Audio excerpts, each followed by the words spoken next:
Seiring dengan perkembangan teknologi dan minat masyarakat yang semakin besar dalam bidang industri kecantikan rambut dan makeup, kami meluncurkan program belajar dengan sistem hybrid, yaitu suatu program di mana peserta mendapatkan pengajaran dengan metode Rudi Hadiswarno secara online dan dapat melakukan praktek bersama mitra kami yang sudah sistem hybrid ini dapat memudahkan para peserta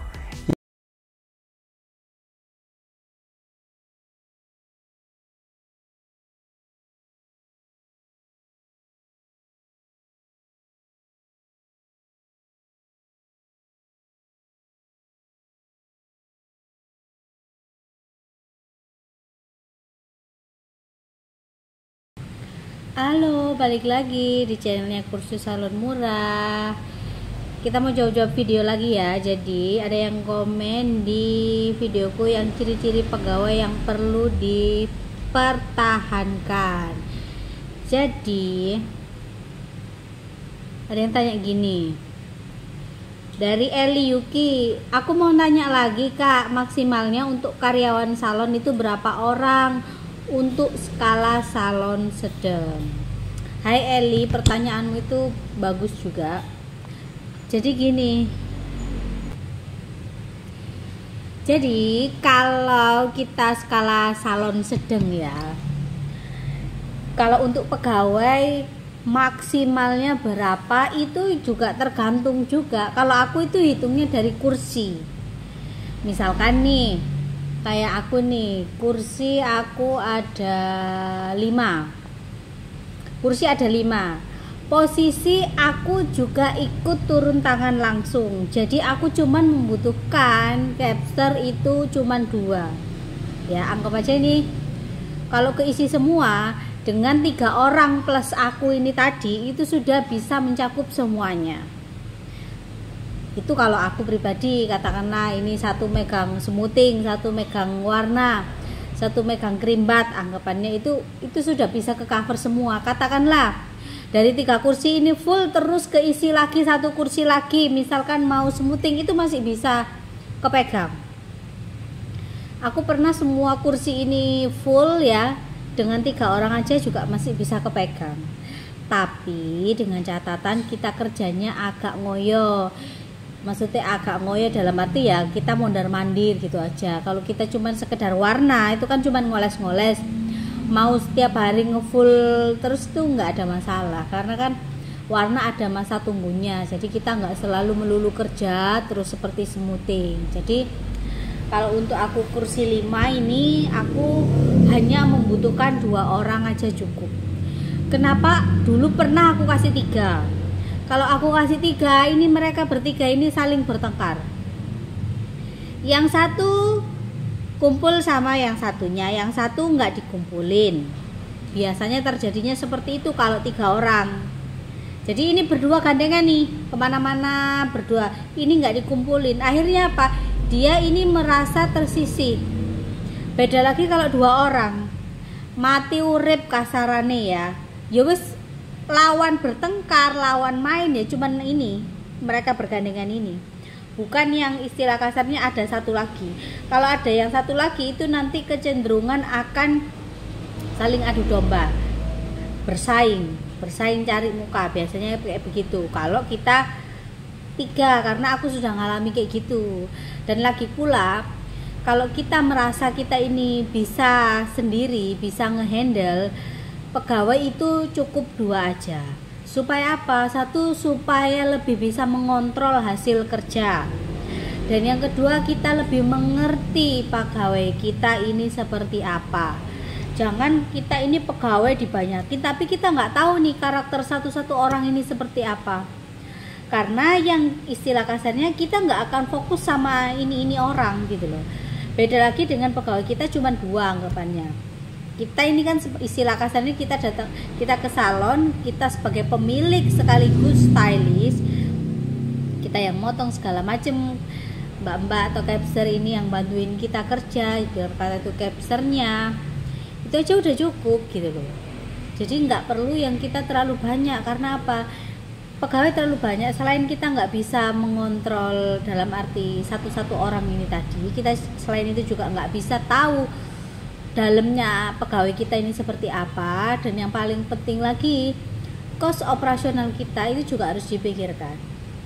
Mungkin terkadang gaji capster, mungkin beberapa orang memandang itu gajinya nggak terlalu besar, tapi kalau kalian sadari maintenance itu juga sangat tinggi. Aku nggak ngomong orang lain ya, aku ngomong aku, karena aku tidak ada sistem komisi di sini. Jadi rame nggak rame salonku ya aku harus tetap bayari sekian. Makan aku tanggung dengan catatan masak sendiri aku bayar 2 minggu sekali atau 1 bulan sekali di tukang sayur. Tempat tinggal aku harus menyediakan, itu yang pasti. Jadi sudah pasti terlihat. Kalau misalkan hitung-hitungan rupiah itu nominalnya sudah lumayan kalau untuk gaji capster. Terus lagi kalau misalkan pegawai terlalu banyak, kalau misalkan untuk salon sedang gitu-gitu ya, itu rentan sekali yang namanya kecolongan. Kenapa? Karena kita nggak bisa loh, pegawai banyak, terus yang pakai peralatan juga banyak, yang ngambil untuk misalkan semer atau segala macam itu juga banyak. Kita nggak bisa kontrol satu-satunya. Tapi kalau jumlah yang ada di dalam ini tidak terlalu banyak, itu lebih ke detect. Pengalamanku seperti itu. Terus lagi ada beberapa orang itu salonnya ini karyawannya banyak banget. Itu biasanya mereka sistemnya sistem komisi. Ada yang seperti itu. Jadi kalau sistem komisi itu biasanya karyawannya itu yang lebih aktif nawarin ke customer-customernya. Sebenarnya sistem komisi ini bagus dipakai untuk salon-salon. Karena apa? Secara tidak langsung mereka ini ada yang namanya nilai jualnya untuk marketingnya. Jadi ditawarin ini itu untuk menunjang gajinya capster ini tadi untuk jauh lebih tinggi daripada sebelumnya. Ini biasanya kalau orang-orang jiwanya ini jiwa-jiwa yang petualang, jiwa-jiwa yang dia ini mau nih nggak hanya sekedar hidup lempeng-lempeng aja, pasti mereka akan memilih sistem komisi. Karena apa? Ketika dia menawarkan, dia akan mendapatkan komisi yang lebih di luar gaji pokok. Enaknya kalau komisi itu seperti itu. Tapi ada beberapa orang yang mereka mindsetnya, iya nanti kalau salonnya rame. Jadi mereka sudah ketakutan duluan gitu loh. Jadi kebanyakan yang suka sistem-sistem komisi ini adalah mereka yang memang dia hampir sedikit banyak itu menguasai bidang pekerjaannya. Jadi kalau dia sudah bisa motong dan lain-lain itu dia menguasai, itu rata-rata dia mintanya sistemnya komisi. Karena memang kalau dihitung-hitung itu jatuhnya gajinya lebih banyak daripada dia ini hanya sekedar gaji bulanan. Kalau gaji bulanan kan istilah kasarnya, kalau dia nggak ada jiwa-jiwa marketing untuk nawari ini itu, yo selempeng-lempeng segitu-segitu aja. Ibarat kata itu naik enggaknya gaji ini ya tergantung bose gitu loh. Makanya ada beberapa salon ataupun beberapa capster salon itu mereka menerima upah ataupun gaji itu di bawah rata-rata. Tapi juga kembali lagi ya, tergantung juga UMKM satu daerah itu tadi. Makanya ada kok aku kerja di salon sana gajiku cuma 600, 800. Nggak bisa kita pukul rata dengan daerah perkotaan yang nilai UMKM-nya itu mungkin lebih tinggi. Karena apa? Yang bos kamu lakukan itu sudah pasti penuh dengan pertimbangan. Pertimbangannya kan dari UMR-nya di sana itu berapa, terus habis itu dia menjual treatmentnya ini dengan harga berapa, itu sesuai enggak. Misalkan kalau dia smoothing aja ngasih harga 100-150, kamu minta gaji 1 juta kan juga enggak mungkin gitu loh. Enggak menutup ini omset-omset yang lain, maksudnya maintenance yang lain gitu loh. Omsetnya jatuhnya cuma berapa bersihnya, belum lagi gaji kamu dan lain-lain. Jadi tidak ada patokan kita sama rata antara harga Surabaya, harga Sidoarjo, harga misalkan di daerah ini masing-masing ada rate-nya sendiri-sendiri. Di samping itu harga makanan pokok setiap daerah ini kan beda-beda. Kalau perkotaan sudah pasti harganya tinggi, makanya nilai gajinya pun juga ikut naik, tapi juga dituntut ekstra. Nah, satu lagi, kalau sistem penggajian yang komisi itu rata-rata bos akan menuntut si capster ini atau pegawai itu menuntut cara kerjanya yang perfect. Karena apa? Mereka berani memberikan komisi yang besar, harusnya kerjaanmu tidak ada celah. Kalau main komisi itu rata-rata begitu. Kamu harus menguasai dulu semuanya, baru kamu bisa, istilah kasarnya itu gambling lah ya dengan bosmu. Saya mau gaji saya komisian, cara kerja saya seperti ini, tek beres. Kalau bosmu oke ya oke. Makanya diperlukan yang namanya perhitungan. Jangan asal hire pegawai banyak. Pegawai banyak kelihatannya rame, ya rame karena pegawaimu sendiri yang ada di salon gitu loh. Lebih baik itu diperkecil tapi omset bagus. Makanya disarankan kalau kita membuka usaha salon, kita mengerti dulu pekerjaan kita. Jangan asal kita ada uang, kita ada modal, melihat orang lain punya salon rame, kita pengen buka, kita cari pegawai ya. Habis itu kamu isi pegawai banyak tapi nggak kekontrol, kamu nggak tahu satu-satu orang pegawaimu ini seperti apa, kamu taunya modalin aja. Nah seperti ini tuh rawan sekali yang namanya bangkrut alias salon kamu tutup lebih cepat. Maka dari itu kalian lihat kursimu ada berapa. Kalau kursi 3 cukup pegawai 1 sama kamu menguasai pekerjaan kamu. Ada kursi 4 atau 5 cukup 2. Kursi 4 aja aku cuman butuh 1 orang. Sisanya aku sendiri, maksudnya yang ngerjain semuanya. Karena kembali lagi berapa persen keuntungan dari salon itu kan memang paling besar adalah bosnya. Tidak menutup kemungkinan itu karena kan sebagai pemodal juga. Jadi ibarat kata itu kalau kita mau susah, kita mau soro ya uang yang kita dapat pun juga banyak. Jadi kalau aku perhitungannya dari kursi ya, siapa tadi Yuli yang nanya. Kalau kursi kamu, misalkan kursi kamu 8, ya otomatis kamu harus menyesuaikan. Dalam arti pegawaimu juga harus 3, sama kamu 1. Jadi misalkan 1 orang itu bisa ngehandle 2 customer secara bergantian.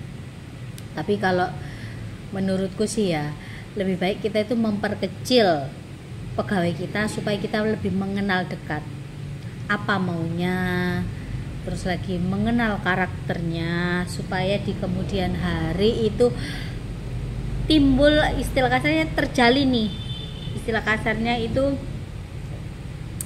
bondingnya ini dapat. Kalau kita sama pegawai kita bonding kita itu dapat, insya Allah maksudnya itu kita mau ngerjain apa-apa itu enak aja. Terus katakanlah terjadi keributan, kalau marah, selesai marah ya sudah, di situ selesai bayan lagi. Beda lagi dengan kalau kita nggak ada bonding sama pegawai kita, kita marah, dia emosi, akhirnya selesai pekerjaannya. Kalau aku lebih seneng yang pegawaiku ini ku perkecil, jadi supaya aku lebih tahu, supaya lebih bonding lagi sama pegawaiku. Itu kalau aku ya. Tapi satu-satu orang itu punya pemikiran sendiri-sendiri. Itu aja sih, nggak banyak yang harus aku share sama kalian karena kembali lagi semua itu tergantung dirimu sendiri. Kalau kamu rajin, otomatis kamu juga akan turun tangan dan kamu bisa memperkecil pegawai kamu dan pengeluaran kamu. Tapi kalau kamu merasa kamu adalah raja dan nyonya, ya otomatis kalau kita punya sifat seperti itu, kita lebih suka dilayani, dalam arti itu memperbanyak pegawai. Sah saja, nggak ada masalah selama kita mampu untuk gaji pegawai kita dan selama omset yang kita dapat per bulannya ini mencukupi. Dan satu hal lagi, setiap bulan itu punya ciri khas sendiri-sendiri. Kalau untuk salon, harusnya kalau kalian misalkan sudah punya usaha salon, kalian ini mengerti sekali bulan-bulan ini itu salon seperti apa, bulan-bulan ini salon seperti apa, kalian harus paham juga. Itulah gunanya kita memperkecil pekerja kita, supaya kita juga mengerti dan paham akan keadaan. Itu aja yang mau aku share sama kalian. Kalau kalian mau tanya apa aja, silahkan kalian boleh tanya. Dan jangan lupa kalau kalian baru nonton video ini, tolong dibantu subscribe. Terima kasih buat kalian yang udah nonton. Dan jangan lupa kalian misalkan berisik banget soalnya salonku di pinggir jalan, mau tanya-tanya seputar khusus, kalian bisa WA aku di 0822 33668636, atau kalian bisa lihat di deskripsi box, itu ada Instagram aku, ada Facebook aku, ada nomor telepon aku, segala macamnya.